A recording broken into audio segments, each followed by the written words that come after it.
the Reconstructionist Radio Podcast Network presents Worldview Media Podcast, where Gordon and Joyce Runyon view popular media through the lens of the biblical five-point covenant model to help believers appreciate and apply principles of exciting narrative and engaging storytelling.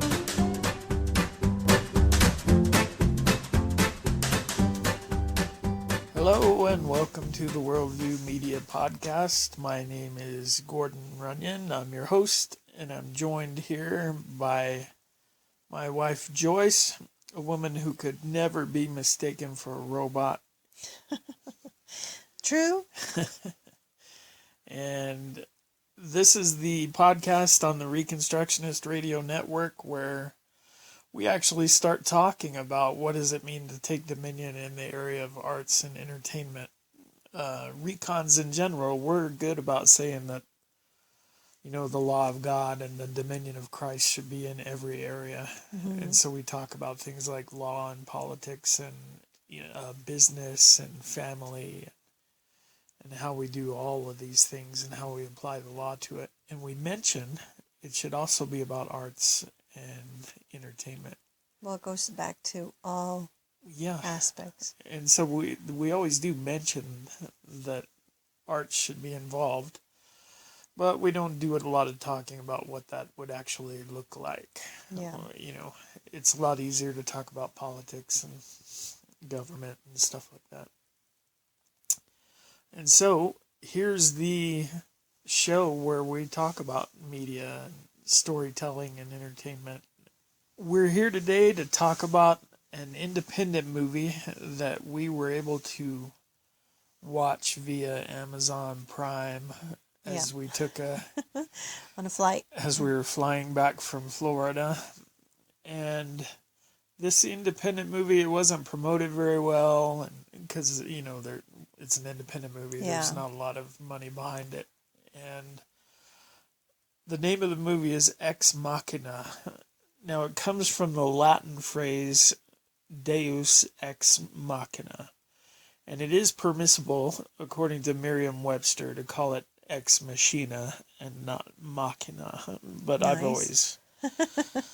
I've always gone with machina because it sounds more pretentious and more proper. And I'm all about that. So this is an interesting phrase. In the Greek dramas, it was common for them to end the play by zapping in one of the Greek gods into the middle of the play. Mm-hmm. And things that, the plot had gone as far as it was going to go and things were hopelessly tangled, and then the god would drop in and set everything straight. Well, they would do what they would do. Right. Yeah, they would end it however they were going to end it. Yeah. Now, the phrase comes from the fact that they had a little crane sort of machine that would lower the actor who was playing the god. So that it really looked... Yeah, so he'd actually drop in from the sky onto the stage. I see. And so the literal translation for Deus ex machina is God from machine. Ah, okay. Yeah, and so that might begin to make it more plain why the abbreviated Ex Machina was the title of this movie, because that's kind of what they're talking about in a way. Yeah. Anyway, and so that was the original etymology of the phrase Deus Ex Machina, but it came to mean later any kind of device in storytelling where the author kind of gets himself painted into a corner at the end and can't really figure out how to undo work his things mess. out. Yeah. Then suddenly... And so you drop in a solution as if out of nowhere, a solution that nobody was looking for or could see.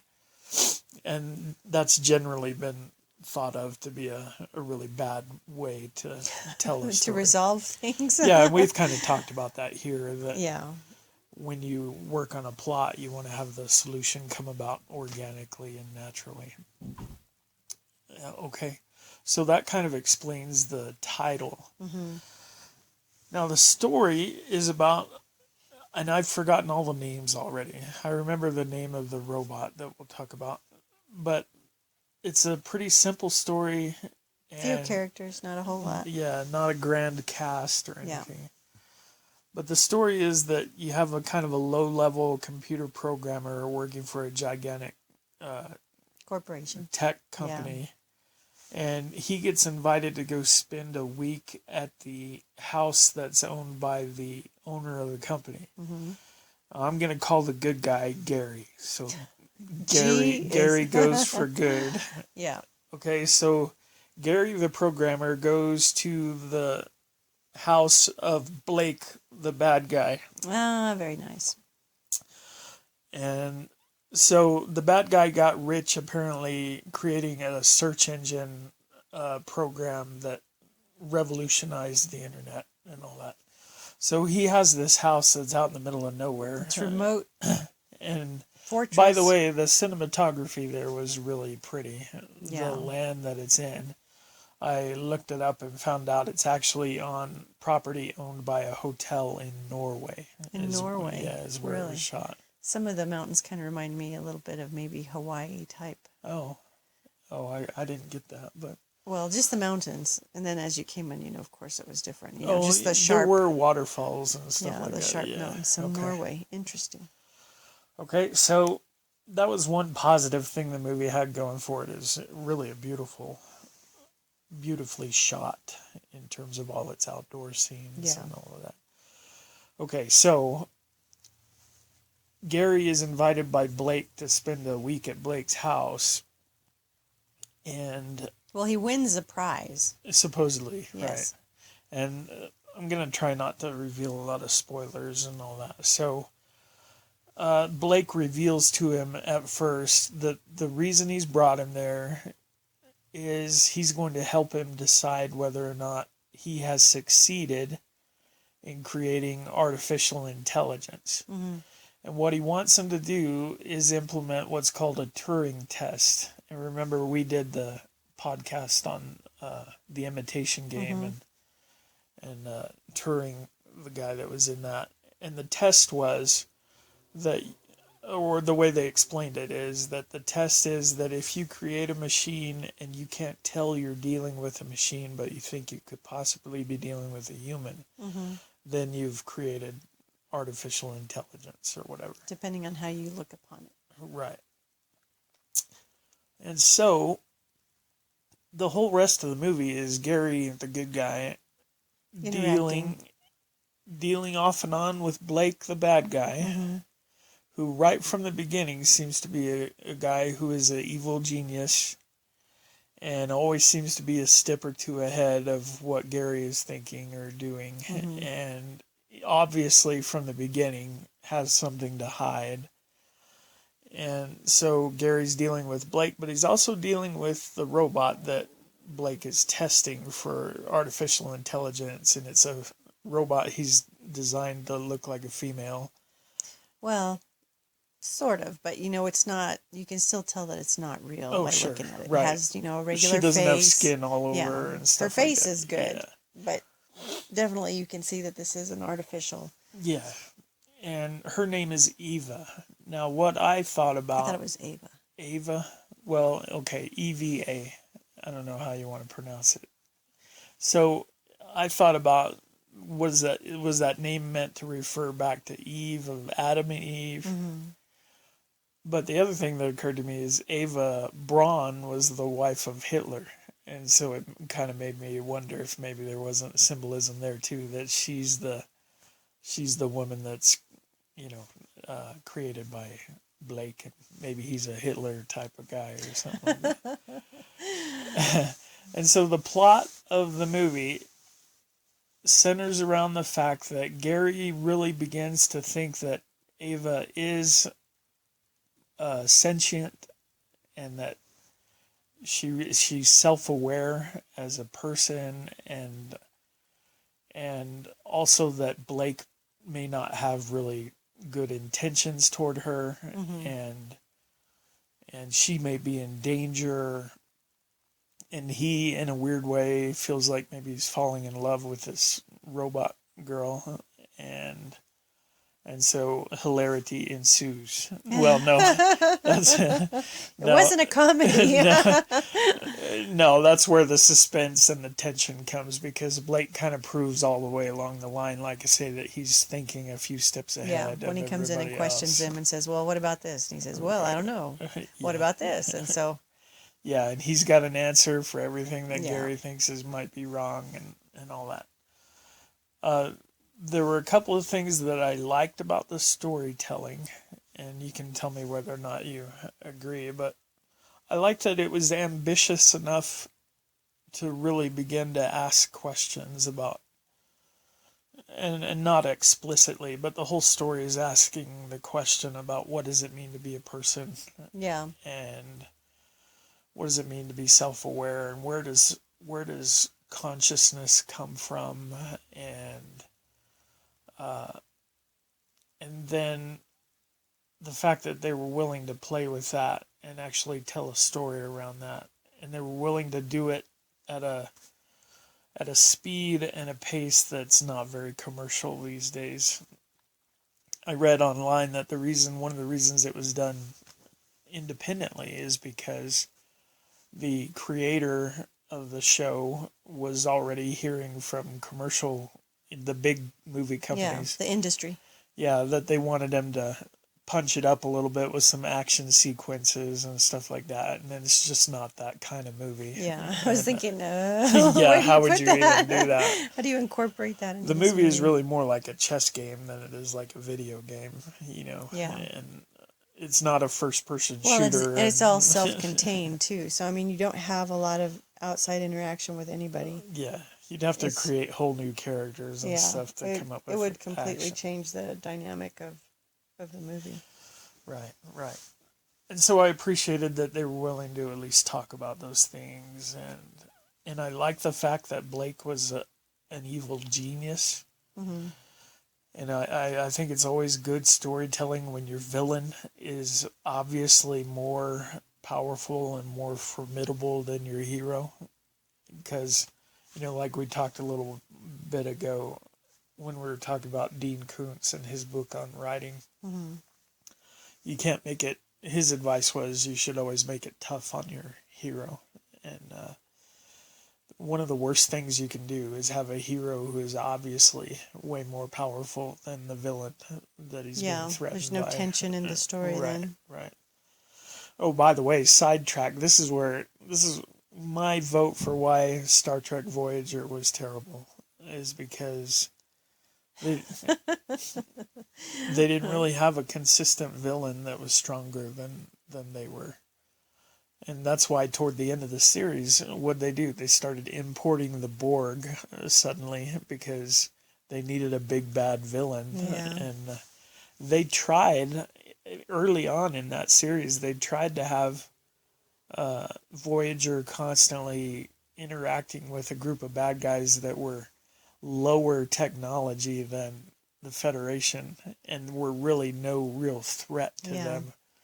And that went over like a lead balloon. That's just, how's that even going to be dramatic? You know? So you really got to have a strong villain, and our bad guy in this movie seemed to me to fit that bill. He really did seem like he was thinking moves ahead of everybody else. Mm-hmm. Now, the problem that I had with it is that there's a major plot twist that happens right at the very end, where Ava does something pretty radical that had not been set up at all before that. I would accept her decision and what she did at the very end, what she did to Gary specifically. Mm-hmm. I would accept her decision to do that if it had been set up at all. But it really had not. Well, but I think you had Blake, when it finally all came down to the end, and he was saying, I record these things, I know what you guys talk about, and what if this was the situation instead? Right. And then I think that is plausible then for her actions, that in order for her to be able to survive. Yeah. That's what it was about. So he was playing them both, is what it seemed like to me. I tell the machine this, I tell you this, and I see how those interactions between the two of you then bring out this result. Yeah. And I don't think it's what he was expecting either. Right. He did hold that out as a possibility, but I don't think that anything that we saw with Ava, I don't think anything that we knew about her at that point set that up. Well, but if that's really what he did, then I think then what she did was plausible. If he presented the situation to the machine and said, I'm going to bring in a person, Yeah. and this is what your objective is, Yeah.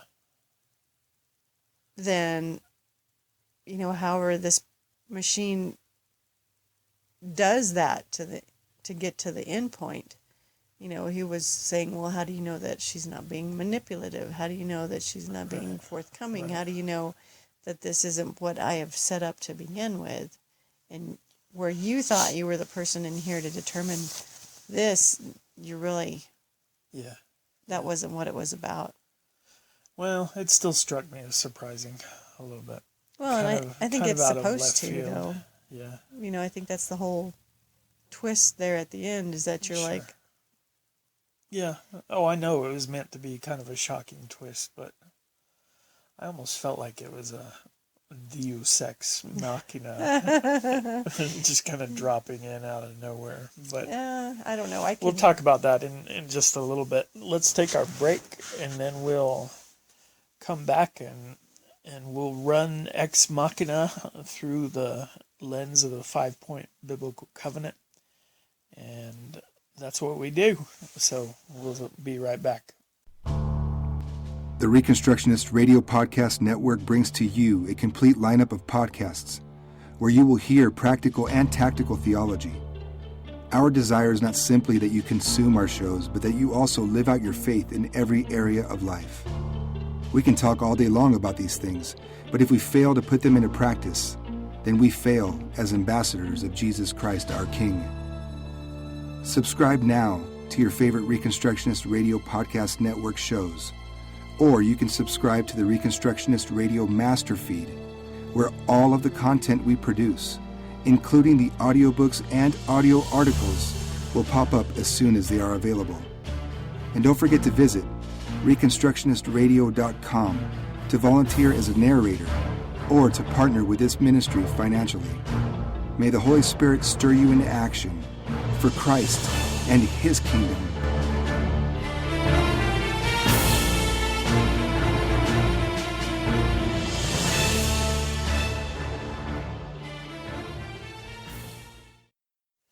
And we're back. We're talking about Ex Machina, a little independently made science fiction movie that I think you can stream it on Netflix or Amazon Prime. And we want to start talking about the 5-point biblical covenant. Now, the first point is sovereignty.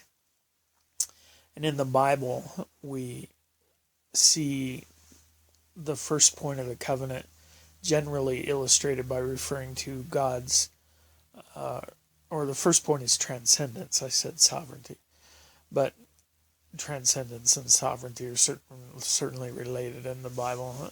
So God's transcendence is generally shown by referring to His sovereignty over all things, and the fact that He's the rule giver, the lawmaker, and the creator and the redeemer.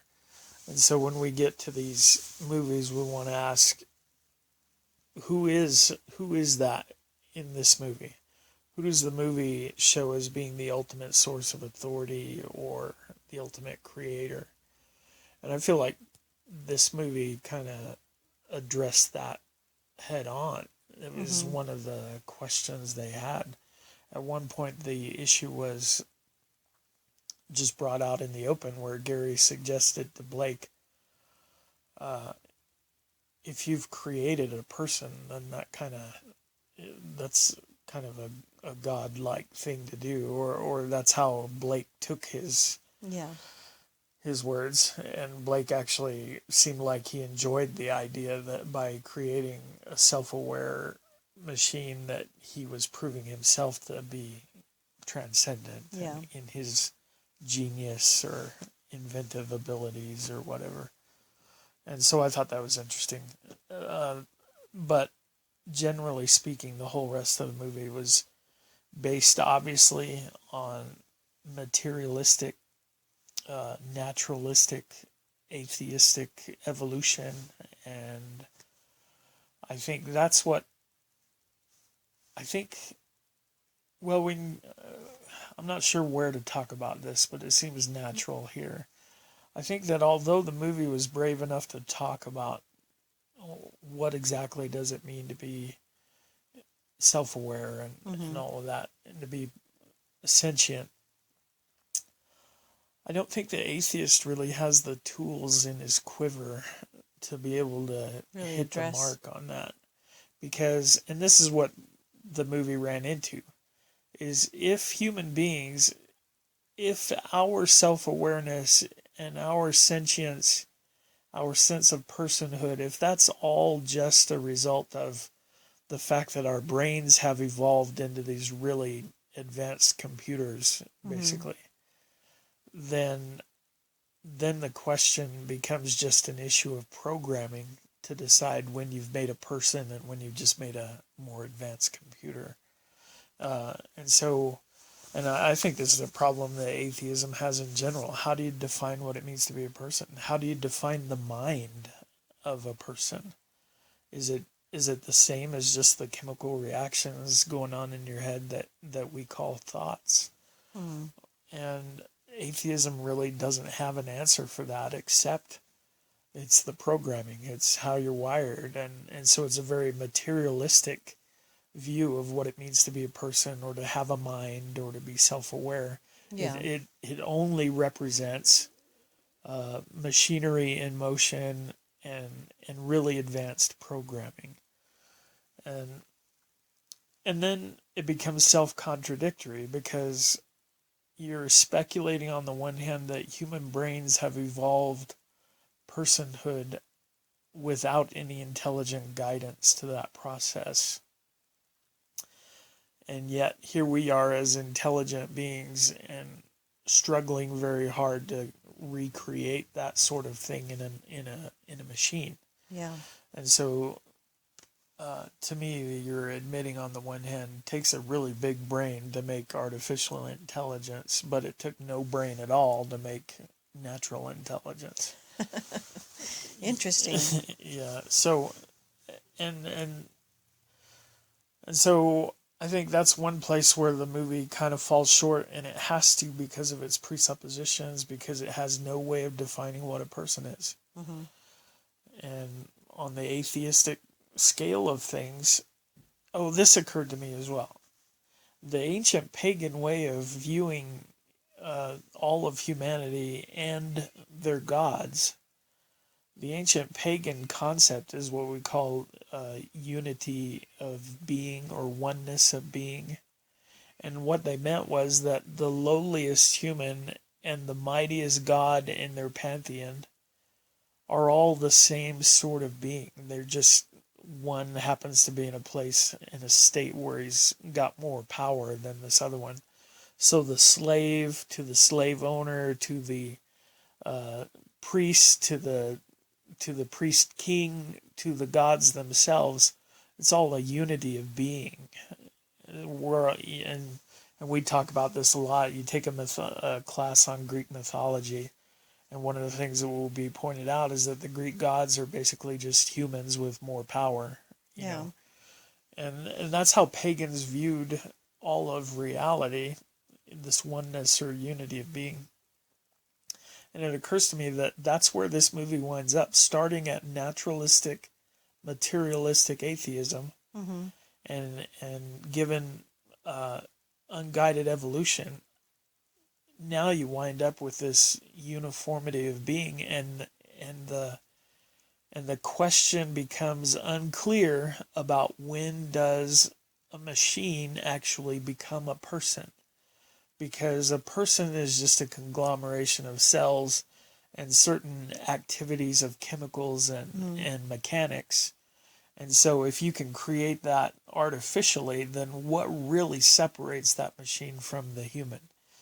And so I think atheism is in a spot right there, trying to figure out. And frankly, we're going to see. Believe we're going to see this discussion carried on in movies, and it's already been, but I think it's going to increase as our technology increases, and we do move toward what the atheists at least are calling artificial intelligence. Yeah. I really felt like that TV show, The Person of Interest. They Oh, yeah. they were exploring the same issues. They didn't take as much time to think about it and stuff like that, but and I think we'll see more of that. The whole Terminator series is based on the same thing. Well, and as we have technology advance where you can talk to your phone and ask it questions and have it respond to you in different voices and whatever, that's something people are going to say, well, when does this become more than an app? Right. And then the issue, this is more ethics, but then the issue becomes, let's say you do say that this machine that you've created has become a self-aware person, then what are your moral obligations toward that person? Do you have any at all? Mm-hmm. And of course, given atheism, there are no moral obligations. And so it's all a very contradictory and fuzzy thing. So sovereignty in this movie was really based on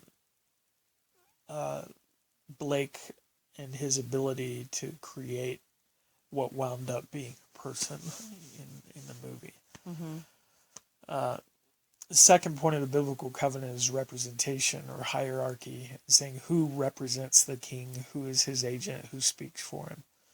And we ask the question, which character in this work of fiction best represents the transcendence that's in the worldview? And I think it has, for my thinking about it, I think both Gary and Blake represent it, because they both kind of have the same presuppositions about reality and what it is, but there's like a good guy and a bad guy.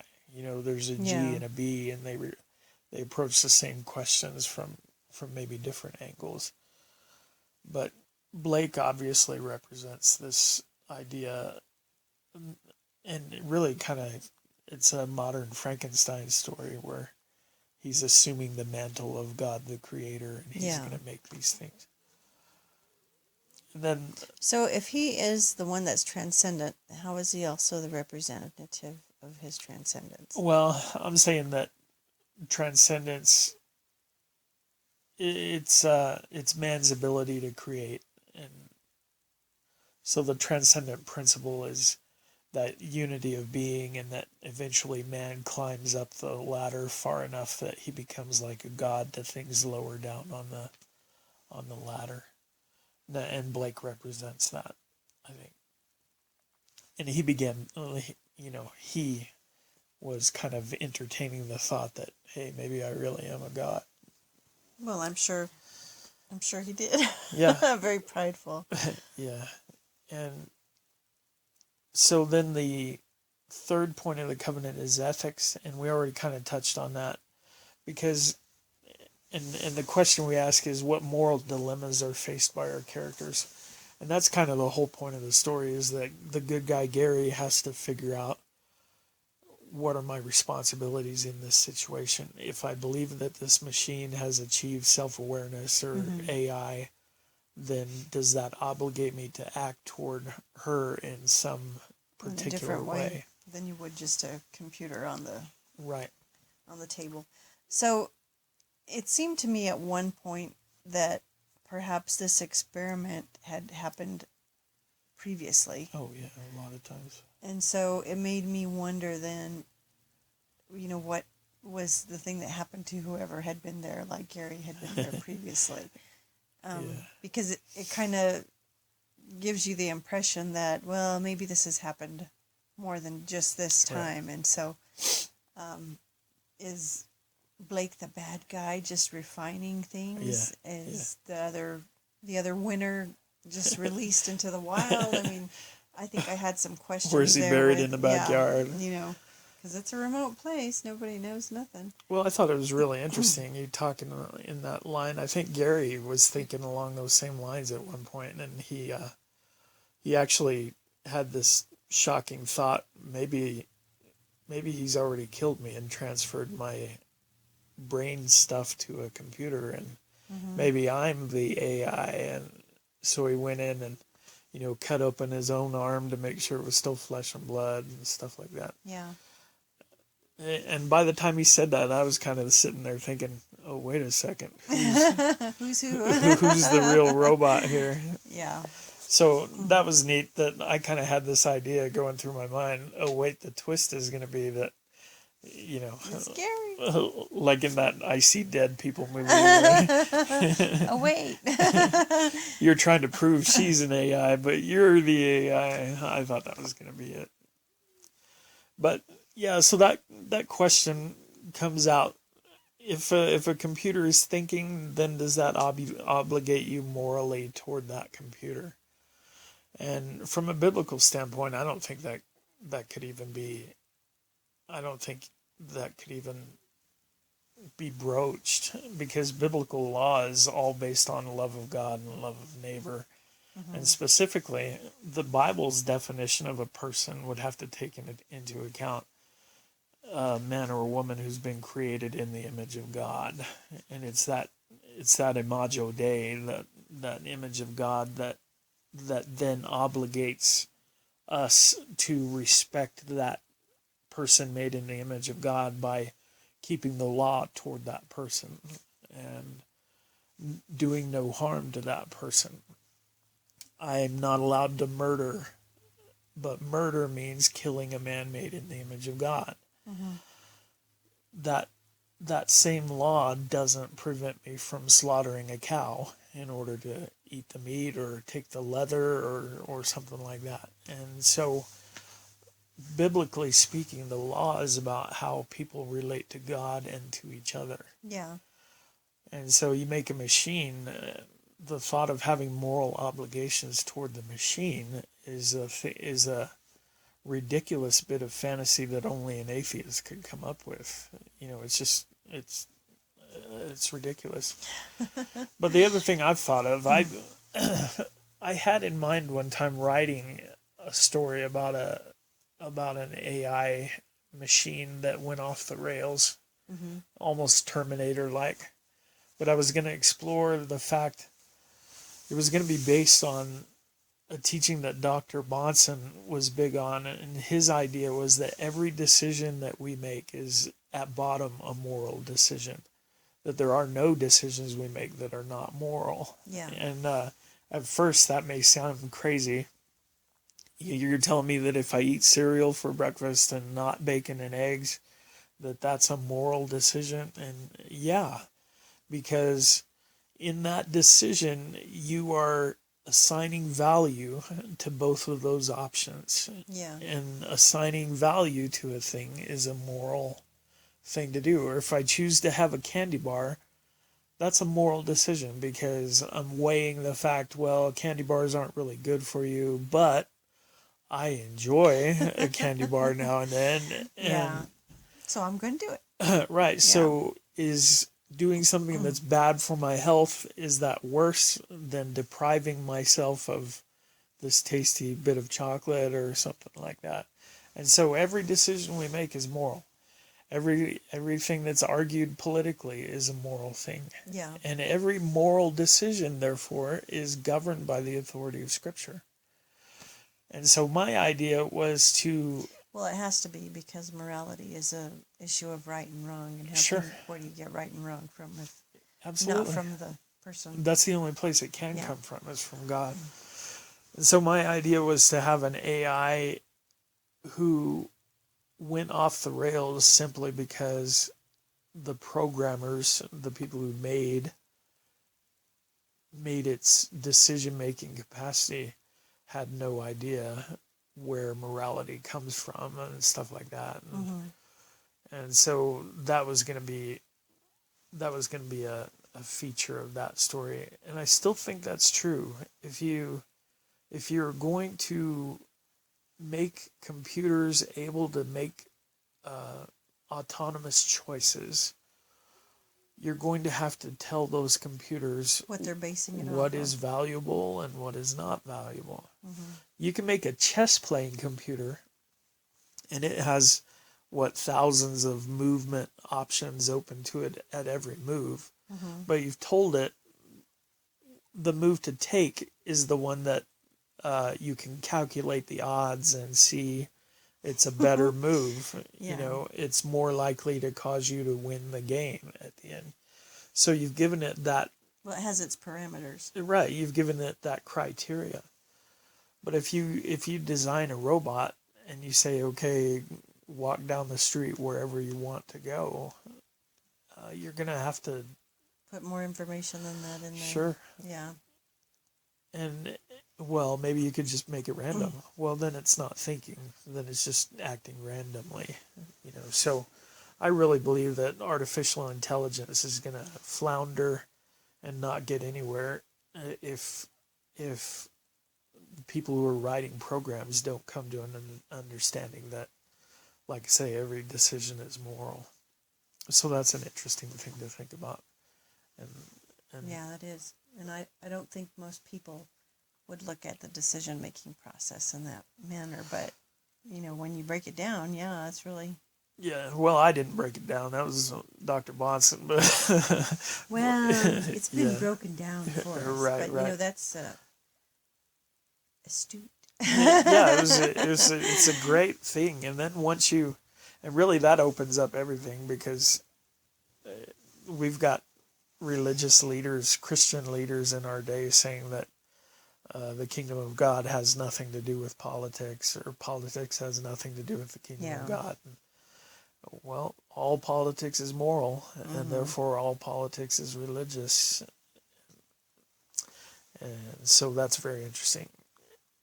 And so some of those questions were at least implied in the movie, especially as Gary begins to think maybe this really is an artificial intelligence, and then weirdly he falls in love or gets close to that. Towards the end, he kind of has a realization that he's been played in all this thing too, and so he's like, oh, I see why I was the winner, because of all these other things that have happened in my life, and so here I am at this point, because it's all about the programming, and this guy can see what everybody does online with whatever, and he can say, oh, well, this guy fits perfectly, so let me take him. Right.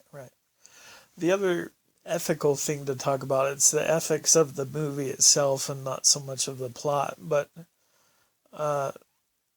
and this goes by way of warning to people out there. There is some full frontal nudity that takes place as these female robots are shown standing there naked, and yeah, they're supposed to be robots, but they're actually female actresses standing there naked, and so that's something to be careful about, especially if you're recovering from some kind of slavery to pornography and stuff like that, or who you're viewing it with. right. And some of the language is really sexually explicit, as the bad guy Blake actually starts talking in some detail about what it would be like to have relations with these robot women and stuff. And so that's just a warning, something to be cognizant if you're considering watching this. And the thing that it drove home to me, and I'm not the first one to make this observation either, but that nudity, there was nothing about it that advanced the story. It didn't have to be there. You could have suggestions of that same thing. You could suggest the nudity while actually hiding it and stuff. Didn't need to be there. And if they're robots, they really didn't need to be skin, right, right. Clothed in skin. And if you're going to clothe them, then clothe them in clothes. Yeah, right. And just as a general observation, I can't think of a movie I've ever seen that featured nudity where that nudity had to be there. Yeah. If you don't have to show romantically involved people actually having sex, if you can suggest that, you can suggest actual nudity as well without actually showing it. And so, they talk about movies where the nudity is tasteful and artful and where it's just gratuitous. And I'm saying, unless you show me something, unless you show me something extraordinary, I think it's all gratuitous. It doesn't advance the plot. It doesn't need to be there. It can be suggested. And so that's just that. The fourth point of the covenant is sanctions, and do our characters get what they deserve? And Blake, did he do anything worthy of death from a biblical standpoint? Did he? And I'm not sure that he did. Well, if we go back to the whole transcendence thing and him thinking he was God and behaving like he was God, then maybe he did. Right. So that would be God judging him. Mm-hmm. But I guess I'm saying I don't see that he committed a crime worthy of capital punishment, is what I'm saying. Now, he did sin, and, all sin deserves death, and God will punish all that. So, was a cosmic injustice done when Blake met his end at the end? No. He obviously got what was coming to him in an ultimate sense then. Yeah. But is it a twist on him thinking, I can terminate whatever I want to because I created it regardless of what that thing is? Yeah. And then having that be flipped on him, and you can't do that then is a immoral thing to do. If you create this, then to say. Yeah, I'm sure that was a part of it. And then also I think that humans just are fascinated with this idea of creatures rising up and destroying the God who created them. You find that in a lot of different mythologies and histories, and really you find it in the Bible at the crucifixion of Christ, where the creatures rose up and put the God-man to death, thinking that they were going to actually overcome him and destroy him. Yeah. And so that's kind of a trope that seems to permeate humanity at all times. And here it is in the movie where, well, I don't want to give away stuff, but the creator gets overcome at the end. And so I think he got what was coming to him for sure. And then can't hardly talk about what happened to Gary, I guess, without giving away the movie. Didn't seem right, though. To me, it didn't seem right. If that's really what happened, and we don't know. Right. A little surprising. But within the presuppositions and the worldview that the movie is based on, there's no way to say that he got more or less than he deserved. If we're all just machines, one way or the other, then what one machine does to another machine is really kind of inconsequential. Yeah. Okay, and then... Well, that's just kind of funny, because you would say that, but the reality of people who think that, they don't want things done to them. Oh, sure. They don't care about how they treat other people, but, you need to treat me right. And so that's just kind of humorous that, that's how they want to go out and say, no, it doesn't matter. Right. Well, that's kind of the whole argument that presuppositionalists make, is that atheists can't live consistently with their presuppositions. Yeah. They just can't. They don't live like atheism is true. Yeah. They live like Christianity is true while they deny it. Well, they say no. Right. Okay, and then the last point of the covenant is transcendence, and how the arrangement in the story, how will this be carried on? And Ava is out and about at the end of things, but I don't see her having any ability to recreate herself, or will she die at some point? Yeah, how she'll function. I guess unless she has some kind of whammy-dine new spanking power system that never fails or something like that, she'll eventually just run down and die. But dang, has a monster been unleashed on that society? I don't know. Could be. She doesn't seem to have what we might think of as remorse or regret. What are her morals? Yeah. What's her ethics? Yeah. But that's consistent, though, because Blake was a guy who really had no... When it came down to it, he had no moral boundaries. He was willing to do anything to get what he was pursuing. Mm-hmm. And like I was saying before, the programmer in that situation is going to recreate. Inevitably is going to write his ethics into the program. Well, and I think you see that with parenting. Yeah, absolutely. Yeah, absolutely. Since we're talking about succession and how these things continue, and children in the Bible are generally a huge part of that. Yeah. All right. So I guess in conclusion, I would say it's a really slow movie, and it tries to be thoughtful. Yeah. And sometimes it succeeds at being thoughtful, but it proceeds on presuppositions that won't allow it to actually come to any conclusions. And so kind of a mixed thing for me. I wasn't really enthusiastic about watching it, but mostly because I'd never heard of it and didn't know anything about it. I think it was better than what I expected it to be. Yeah. I was thinking it was just going to be like a female Terminator, and it wasn't that. At least not maybe till the not exactly. Right. Yeah. What'd you think?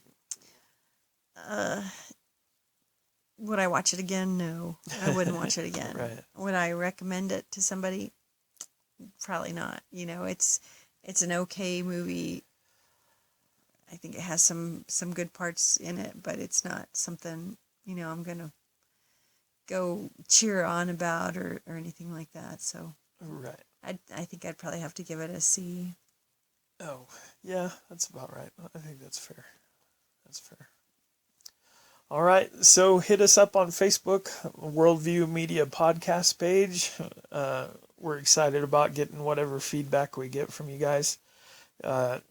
We're excited about hearing suggestions about what we should watch, although there are a couple of guidelines for that and things that affect our decision. And one of them is practical, in that we have to have a way of watching the thing. And if you're asking us to review a series that we haven't seen a single episode of, we're kind of reluctant to go back and rewatch an entire series. But if it's something on Netflix or Amazon Prime, we'll be happy to at least look into that. But the other big rule is it has to be available. But the other big rule is it has to be something that we don't cringe when we think about watching it. We have had some of those, just so you know. Right. Like a friend of mine recommended, he wanted, one of his recommendations was that we review the movie Avatar. You remember that, the James Cameron thing? Mm-hmm. And I hated that movie. You couldn't pay me to watch it again, and there have been movies I've suggested that you don't want to see again. And yeah, I want to do Braveheart, and Braveheart kind of grosses you out. It's a violent, long movie. And, yeah, it is. It's quality, though. Yeah, so I think we'll get to that eventually, but I'm just saying, as an example, it has to be a movie not just that we can watch, but that we all kind of are willing to watch. Yeah. And so those are the considerations, but you're very welcome to suggest, and we'll see what we can do. Yeah, please do. Sometimes it gets really hard on us to say, what do we do now? So yeah, and we've noticed Netflix really doesn't have a lot of good movies. Unless, of course, you guys know of one. Right, then right. Please. But as I'm looking around, hunting feverishly for something for us to review, there's not a lot there. This is true. All right, you got anything else? I don't think so. All right, I don't either. So God bless y'all. Thanks for tuning in. And so we thank you. God bless you. Go out and take dominion, even in the area of arts and entertainment. Amen. We'll talk to you next week. Bye. Bye. Thank you for listening to the Worldview Media Podcast. Please visit reconstructionistradio.com to check out the other podcasts in our network and to download our free audiobooks.